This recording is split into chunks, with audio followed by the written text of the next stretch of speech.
స్వామి గణపయ్య, నువ్వు వస్తూ వస్తూ వర్షాన్ని కూడా వెంట పెట్టుకొని వచ్చావా తండ్రి. ఇలా అయితే ప్రశాంతంగా నీ పూజలు భక్తులు ఎలా చేసుకుంటారు నాయన.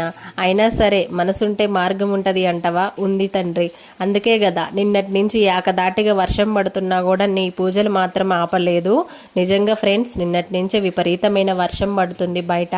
ఎంత వర్షం పడ్డా సరే ఇంకా పూజలు అయితే ఆగలేదు. మేము ఇంట్లో నిన్న మార్నింగ్ పూజ చేసుకున్నాం కదా, నైటు విఘ్నేశ్వరుడి దగ్గర కాలనీలో పూజకి వెళ్ళినాం కదా, అక్కడ ఫస్ట్ డే పూజ మాదే అని చెప్పినాం. అక్కడైతే వర్షం కారణంగా పంతులు గారు చాలా లేటుగా వచ్చారు. అక్కడ పూజ ముగించుకునేసరికి నైట్ 11 అయింది ఫ్రెండ్స్. ఇంక అక్కడ పూజ కంప్లీట్ చేసుకొని ఇంటికి వచ్చి అలాగే పడుకుని పోయినాం అనమాట.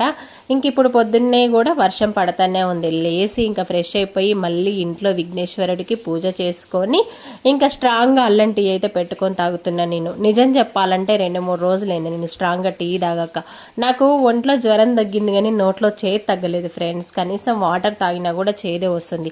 అయినా సరే ఆ వినాయకుడు మాత్రం భలే శక్తినిచ్చిండండి ఆయనను పూజించడానికి నాకైతే. అందుకే అంటున్నాం, మనసు ఉంటే మార్గం ఉంటుంది.